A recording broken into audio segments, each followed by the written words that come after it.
2-4 দিন ধরে এত গরম পড়েছে পারা যাচ্ছে না, মানে সকাল সকাল। তাই আজকে স্নান সেরে নিয়েছি, আর গতকাল যেগুলো কেচে কুচে মেলে দিয়েছিলাম সেগুলো সব শুকিয়ে গেছে, এবার ওগুলোকে তুলে নেবো। তো আজকে স্নান করার আগে আরো কয়েকটা কাচাকুচি করেছি, ওগুলোকে মেলবো। তো ভাদ্র মাস মানেই হচ্ছে ঘর তোর একটুখানি পরিষ্কার রাখা, কারণ পুজো এসে যাচ্ছে। তো তো সবাই এটা আমরা করে থাকি আর কি। তো হঠাৎ করে এরকম গরম পড়ার কারণ কি কে জানে, বেশ ভালো টেম্পারেচার কিন্তু। তো যাই হোক, এখন কাজগুলো আমি শুরু করি আর সেগুলো দেখাতে থাকি টুকটাক। চলো তাহলে ভিডিওটা শুরু করে দিই। এগুলো সব এক্ষুনি তুলে দেবো, আর আজকে যেগুলো কেটেছি একটু বাদেই মেলবো। আকাশটা এত সুন্দর লাগছে না কয়েকদিন ধরে, মানে মনটা অনেকটা পজিটিভ হচ্ছে। সূর্যের যদি তেজ থাকে খেয়াল করে দেখবে নিজের মধ্যেও কিন্তু একটা তেজ আসে। মানে গত প্রায় 1 মাসের উপর আর কি আমাদের চারপাশটা এতটাই নেগেটিভ হয়েছিল, কিছু মানে ভালোই লাগতো না। মন থেকে একটা এনার্জিই পেতাম না যে পুজোটাতে কিছু ঘোরাঘুরি করব, কেনাকাটা করব। বা ইনফ্যাক্ট আমি কিন্তু খেয়াল করে দেখবে গত 1 মাসের মধ্যে কোনো জায়গায় ঘুরতেও যাইনি। এত যে ঘুরতে ভালোবাসি, যে জিনিসটা আমাকে সবচেয়ে বেশি অক্সিজেন দেয় সেটাই যেন আমি ছেড়ে দিয়েছিলাম মনে হচ্ছিল। সংসারে থাকলে তো ঘরের কাজকর্ম টুকটাক করতেই হবে, সেগুলো করছিলাম, যতটা না করলে নয়। কিন্তু কিরকম একটা অস্বস্তিকর যেন ছিল মনটার মধ্যে। মানে কি বলবো, সেই গলার মধ্যে মাছের কাঁটা বিঁধে থাকলে যেরকম একটা অস্বস্তি হয়, ঠিক যেন সেরকমটাই ছিল। লাস্ট এই যে কলকাতা গেলাম না, কলকাতা গিয়েও কোথাও ঘুরি ঠুরি নেই, কিন্তু জাস্ট একটা চেঞ্জ আমার দরকার ছিল, ওই জন্যই ওটা জোর করে গেলাম আর কি। তার মধ্যে আমার পাখিগুলোর মধ্যে একটা কাকাতুয়া পাখি ছিল, হঠাৎ করে সেই পাখিটা না মরেই গেল। মানে এত মনটা খারাপ ছিল কয়েকটা দিন, কি বলবো। যাই হোক, সবে মিলে একটা বাজে পরিস্থিতির মধ্যে দিয়ে যাচ্ছিলাম, দেখি আস্তে আস্তে হয়তো ঠিক হয়ে যাবে সবটাই। মন যখন ডিপ্রেসিভ থাকে তখন কিন্তু আস্তে আস্তে নিজেদেরই ঠিক করতে হয় ব্যাপারটা। তো আমি না যে কথাগুলো এখন বলবো, অ্যাকচুয়ালি যার ভালো লাগবে তার তো ভালোই লাগবে, যার খারাপ লাগবে সে ভাববে যে বাবারে বাবা কি জ্ঞান দিচ্ছে বউটা আজকে। অ্যাকচুয়ালি তা নয়, ব্যাপারটা হচ্ছে আমি কোনো সাইকোলজিস্টও নই বা কোনো মোটিভেশনাল স্পিকারও নই, নিজের কয়েকটা অভিজ্ঞতার কথা আর কি শেয়ার করছি। তো চলো কাজ করতে করতে সেগুলো বলি আর কি, এক জায়গায় দাঁড়িয়ে থাকার টাইম এখন তো নেই। আমি না টুক করে একটু ছাদ থেকে ঘুরে আসি প্রথমে, কারণ হচ্ছে জলটা মনে হচ্ছে শেষের পর্যায়ে, একটুখানি দেখে আসি ওটা। তো যেটা বলছিলাম আর কি, যে এই যে ডিপ্রেশন বলি না আমরা, এটা কিন্তু অ্যাকচুয়ালি কোনো রোগ নয় যেটা সারবে না। তো এতে ব্যথা বেদনাও কিছু হয় না, তো বাইরে থেকে অনেকে বুঝতেও পারে না সেই কারণে। তো এটা একটা মানসিক রোগ আর কি, যেটা মন থেকে আসে। আর সেই জন্যই বলছিলাম যে এটা কিন্তু আমরা নিজেরাই মানে চেষ্টা করে এটাকে সরিয়ে দিতে পারি। যতই এটাকে প্রশ্রয় দেবে এটা একদম মানে মাথায় চেপে বসবে নয়তো। এটা অ্যাকচুয়ালি কখন হয় বা কাদের হয় জানো তো, মানে যারা কোনো পরিস্থিতিটাকে মানিয়ে নিতে পারে না, মানে নরম মনের হয়, ধরো অল্পতে আঘাত পেয়ে যায়, এইরকম লোকজনদেরই আর কি বেশি হয় আমার তো মনে হয়। যাদের দেখবে মন ভীষণ শক্ত, এই ডিপ্রেশন কিন্তু তাদের ছায়াও মারায় না, কারণ তারা তো সব রকম পরিস্থিতির মোকাবিলা করতে পারে, তাই না? তো এখনকার দিনে কিন্তু এরকম কঠিন মনেরই হওয়া দরকার সবার। বলতে পারো যে এগুলো কেন হয়, এক তো আমি বলবো যে একাকিত্ব থেকে হয়, ধরো কোনো বন্ধু নেই, কথা বলার কেউ নেই, তাদের হতে পারে। অথবা হতে পারে যে খুব কাছের মনে করো যাকে, সেই রকম নিয়ারেস্ট ডিয়ারেস্ট কেউ যদি তোমার মনে আঘাত দেয়, মানে তুমি তো তাকে ভালো মানুষ ভাবছো, কিন্তু সে হয়তো তোমাকে অতটা ভালো কিন্তু ভাবে না। আবার আরেকটা জিনিসও অনেকের মধ্যে থাকলে এইসব ডিপ্রেশন আসতেই পারে, সেটা হচ্ছে ব্যর্থতা, যে তুমি যে কাজটাই করতে যাচ্ছ সেটাই তো মানে ক্লিক করছে না। তো কিভাবে কি তুমি করবে জীবনে আর কি, কোনো অ্যাচিভমেন্টই নেই তোমার, সেক্ষেত্রেও হয় হয়তো। এই ছাদটা থেকে না আমাদের আশেপাশের দৃশ্যগুলো খুব সুন্দরভাবে আর কি দেখতে পাওয়া যায়, দারুণ লাগে উপরটা এসে। এখন আমি জলটা চেক করতে এসেছি, কারণ হচ্ছে অনেক কাচাকুচি করেছি, জলটা শেষ হয়ে গেলে আমাকে আবার কেয়ারটেকারকে সঙ্গে সঙ্গে ফোন করতে হবে যে জল ভরে দাও, তারপর কতক্ষণে সে দেয় দেখি, তবে তাড়াতাড়ি ভরে দেয়। সত্যি জল একদম শেষের পর্যায়ে, ভালোই করেছি উপরে এসে চেক করে গিয়ে। আচ্ছা, এতক্ষণ যে কথাগুলো বললাম, এবার তোমরা বলতেই পারো যে এটার থেকে বেরোনোর কি উপায় আছে, সেটা তো একটুখানি বলো। তো প্রথমে তোমাকেই বের করতে হবে খুঁজে যে কোন কারণে তোমার ডিপ্রেশন হচ্ছে। অনেক রকম তো কারণ থাকতে পারে, তো সেই প্রপার কারণটা খুঁজে বের করো। এরপরে হচ্ছে আস্তে আস্তে নিজেকে ব্যস্ত করে ফেলো জীবনে। মানে হাতে যদি তোমার কোনো কাজ না থাকে না, তাহলেই দেখবে উল্টোপাল্টা অনেক রকম চিন্তা ভাবনা আসবে, যেগুলোর কিছু তো একদম মানে ঠিকঠাক মানে বাস্তব আর কি, কিছুর আবার কিন্তু মাথা মুন্ডুও থাকে না। মানে চিন্তা করতে করতে আরও ক্রমশ চিন্তাটা বাড়তে থাকে, আর বাড়তে কোথায় যে চলে যায় সেগুলো মানে কি বলবো আর।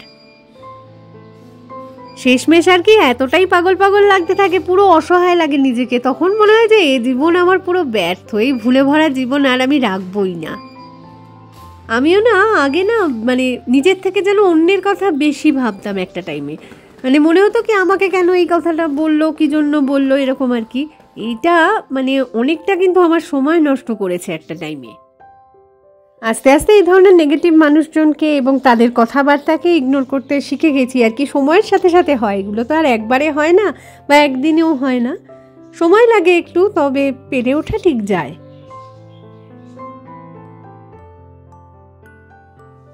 চলে এসেছি নিচে, ঘরে ঢুকে গেছি। তো যেটা বলছিলাম আর কি, একটা জিনিস না খেয়াল করে দেখবে যে যাকে নিয়ে তুমি ভাবছো এতগুলো কথা, যে কেন বললো আমাকে, এরকম কেন বলতে পারলো, এরকম কেন ব্যবহার করলো হঠাৎ করে, আমি তো কিছু খারাপ ব্যবহার করিনি তার সাথে, কেন করলো, আলটিমেটলি মানে তুমি নিজেই বুঝতে পেরে যাবে যে সে কিন্তু নিজে দিব্যি আছে। একটা বাজে কথা তোমাকে বলার পরে তার কোনো মানে ফারাকই পড়ছে না, সে দিব্যি নিজের মতো এনজয় করছে। তুমি মানে বেশ কিছুটা সময় নষ্ট করছো তার এই বাজে কথাগুলো ভেবে, মানে কষ্ট পাচ্ছ, তো যেটার কোনো আর কি দরকার নেই আর কি, মানেও হয় না একদম। যেগুলো আজকে কেচেছিলাম সেগুলো আর কি মেলে দিলাম, বাঁকুনানো 3-4 পিস শার্ট, টি শার্ট এসব রয়েছে। আর সবচেয়ে বড় কথা, অনেকগুলো প্যান্ট কাচতে হয়েছে, রেগুলার এটা ওটা পরে বেরিয়ে যায়, তো সবগুলোই মোটামুটি নোংরা করে গুজে রেখে দেয় আলমারির মধ্যে তাদের।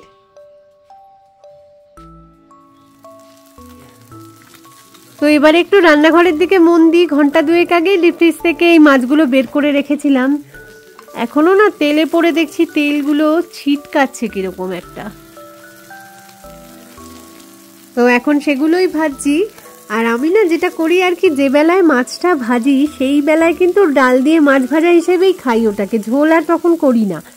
এবার গরম যে কটা উঠে গেল তো উঠে গেল, যে কটা পড়ে রইলো পরের বেলাতে খেতে বসার আগে সেটাকে একটুখানি মানে ঝোল বানিয়ে নিই আর কি সেটার।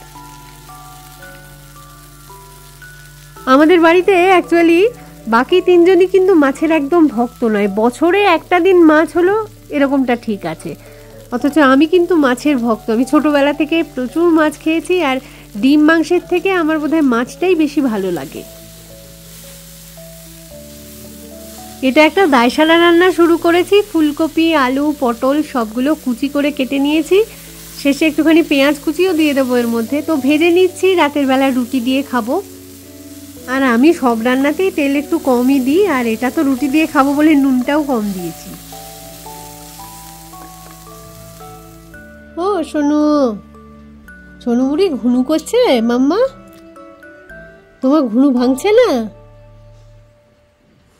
সোনু? বাবা আচ্ছা বসো, কিছু করতাম না, তুমি বসো। ওলে বাবালে কত ঘুনুলে, কত টায়ারটা, একটু পেটুতে হাত বুলিয়ে দি।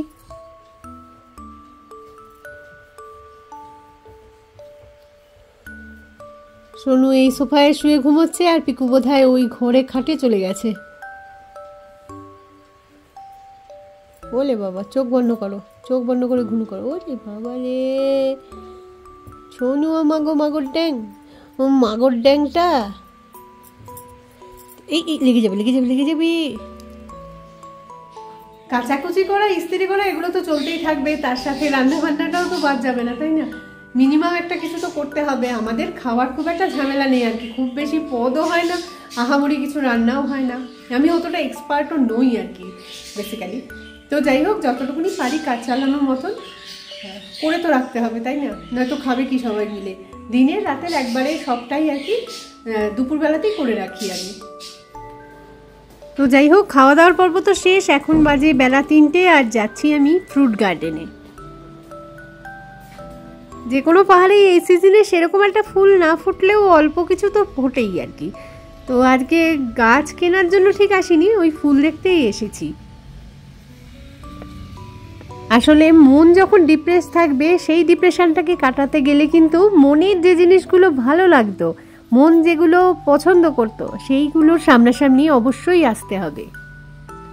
কি অপূর্ব সুন্দর রং এই ফুলটার।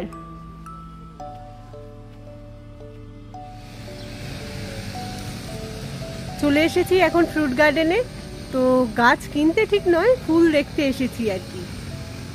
আজকাল অনেক ধরনের নয়নতারা ফুলও কিন্তু পাওয়া যায়। আমাদের সেই ছোটবেলায় একটা গোলাপি রঙের দেখতে পেতাম, এখন দেখি হাইব্রিড অনেক রঙের সবাই লাগায়, তো ভালো লাগে দেখতে বেশ। তো ফুল খুব ভালোবাসি, মন ভালো রাখতে সবসময় ফুলের কাছাকাছি, ফুল পাখি এই জিনিসগুলো যাদের না ভালো লাগে আমার তো মনে হয় যে তারা মানুষই না আর কি। তো একটা জিনিস খেয়াল করে দেখবে যে নিজে ভালো না থাকলে কিন্তু অন্যকে ভালো রাখতে পারবে না। তো সেই কারণে সবার আগে নিজেকে ভালো রাখতে হবে। একটা সংসারের মধ্যে যখন আছি, একজনের যদি মন খারাপ হয় তখন কিন্তু অন্যদেরও হবে। মানে আমার যদি মন খারাপ হয় তখন ঘরের মধ্যে আর বাকি যারা রয়েছে তাদেরও কিন্তু কাজকর্ম সব কিছুই হ্যাম্পার হয়ে যাবে, তারা অনেকটাই সাফার করবে। এই যে এই নয়নতারা ফুলটার কথাই একটু আগে বলছিলাম, তো গোলাপি ফুলটা কিন্তু আমার কাছে এখনো বারান্দা বাগানে রয়েছে। তো বাকিগুলো দেখতে বেশ সুন্দর লাগছে, কি রঙিন। আবার একটু টপিকে ফিরে আসি, যে যখন দেখবে যে কোনো মানুষ ডিপ্রেশনের মধ্যে আছে, তার না একটা কাউন্সেলিং চাই। অনেকেই ভাবে যে কাউন্সেলিং করাবো কেন, আমি কি পাগল নাকি? আসলে তা নয়। অনেক সময় দেখবে কি যে মনের কষ্টটা সেটা কিন্তু ঘরের লোকজনকে শেয়ার করা যায় না। তো যদি তুমি ডাক্তারের কাছে যাও, তারা না এটা ওটা সেটা নানা ধরনের কোশ্চেন করে আর কি তোমার থেকে ঠিক বের করে নেবে যে আসল সমস্যাটা কোথায় হচ্ছে। তো এটাতে সেরকম খারাপ একটা কিছু মনে করার কিন্তু কারণ নেই। আমাদের দেশে নয়, বাইরের দেশে দেখবে যে প্রত্যেক কটা মানুষের কিন্তু কাউন্সেলিং হয়, এমনকি মানে বাচ্চাদেরও কাউন্সেলিং হয় স্কুলে, তাদের প্যারেন্টসদেরও হয়, কারণ যাতে তারা এই মনোকষ্ট বা ডিপ্রেশন এগুলোর শিকার না হয়। নার্সারির দিকটা একটুখানি চলে এলাম। তো শীতের গাছগুলো সব তৈরি হচ্ছে এখানে দেখলাম, আর আমি একটুখানি ঘুরে যাব যেখানে সাকুলেন্টসগুলো রয়েছে। যদি এমন কিছু আমার কাছে নেই এখানে দেখতে পাই তাহলে নিতেও পারি, নয়তো জাস্ট দেখেই পালাবো। What do you like about this girl? I mean, there's like a lot of things. I'd probably start with I like the way she smiles. She got me staring for a while. Got me staring for a while. Yeah, yeah. Baby, it's our conversation. She's my favorite notification. She knows how to dress for special occasions. She got me thinking life could be better. These songs start to feel like love letters. I should tell her now, would I ever? It is what it is, man, whatever. Whatever, yeah, whatever. I'm telling you now, it's whatever. Whatever, yeah, whatever.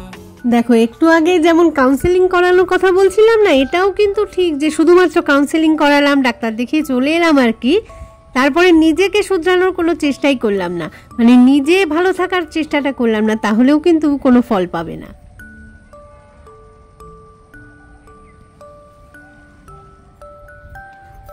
নিজের যেটা ভালো লাগবে সবসময় সেটা করবে, এর জন্য কাউকে কিন্তু কৈফিয়ত দেওয়ার কোনো প্রয়োজনই নেই। হাবভাবটা আর কি এমনই রেখো যে যার ভালো লাগছে আমাকে, সে আমার পাশে থাকো, যদি না পোষায় তাহলে আর কি আমিও তোমাকে চিনি না, তুমিও আমাকে চেনো না। আরেকটা জিনিস না সবসময় মনে রাখবে যে সবাই কিন্তু বন্ধু হয় না, সবাইকে মানিয়ে নিয়ে চলা যায় না। তো মানুষকে বন্ধু না বানিয়ে আরও ভালো হয় যদি তুমি পশু পাখিকে বন্ধু বানাতে পারো। হতে পারে কোনো ভালো বই বা একটা লেখার খাতা, এটাও তোমার বন্ধু হয়ে গেল। একদম সত্যি কথা বলছি যে এগুলোকে বন্ধু বানাতে পারলে কিন্তু তুমি হয়ে যাবে পৃথিবীর সবচেয়ে সুখী মানুষ।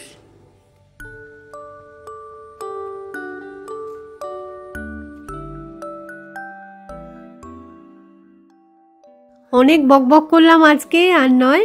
এবার তাহলে আসি, খুব তাড়াতাড়ি ফিরে আসবো আবার একটা নতুন ভিডিও নিয়ে। তো ততক্ষণের জন্য টাটা, আর সঙ্গে থাকার জন্য সকলকে অসংখ্য ধন্যবাদ জানাই।